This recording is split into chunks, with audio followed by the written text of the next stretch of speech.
I, 33 years ago, 7 young volunteers started an organization called CRY.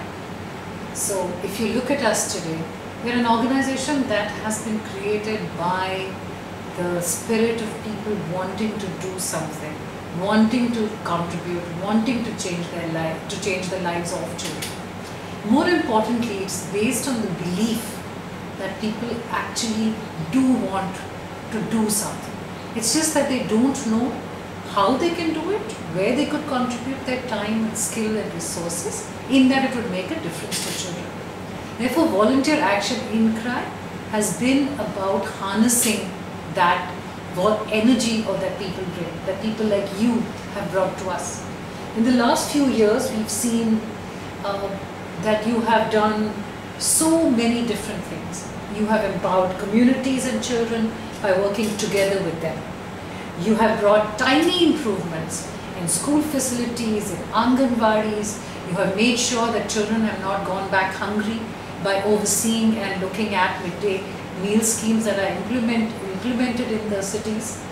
You have ensured so many children have access to education. I can think of so many enrollment drives that all of you have done across cities. And I think the key thing that I want to say to you is that we don't see you just as an additional piece of manpower. We see that you bring to us your passion, you decide what to do. You're an unlimited source of huge amount of ideas and passion about what can be done for children.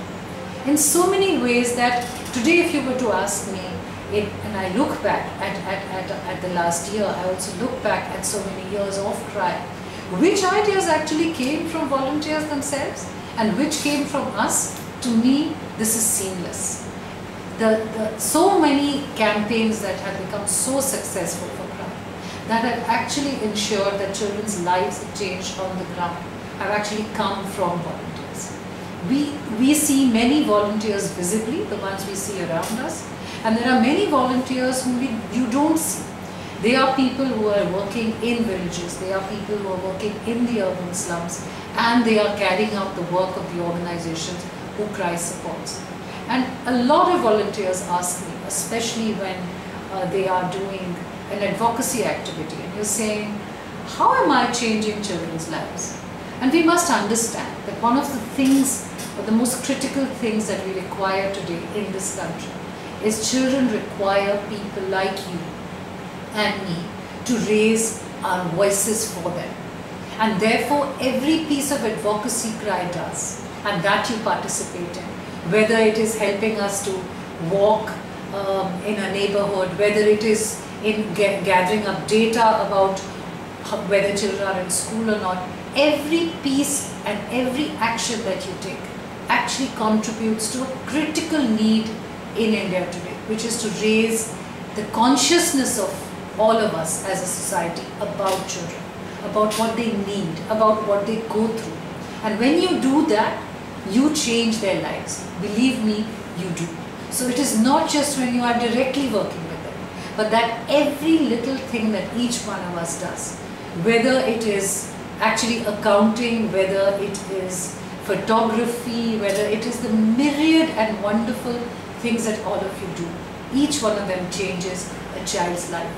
Our founder Ripon actually used to say, he said, every individual is a resource of time, skill and goodwill.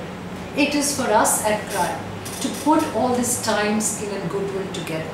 And I want to thank you once again from the bottom of my heart for participating in this movement for children. It is not material that it would be CRY or an organization, but that you are choosing to take action for children, to use your precious time for children, is of great value to us. So thank you once again.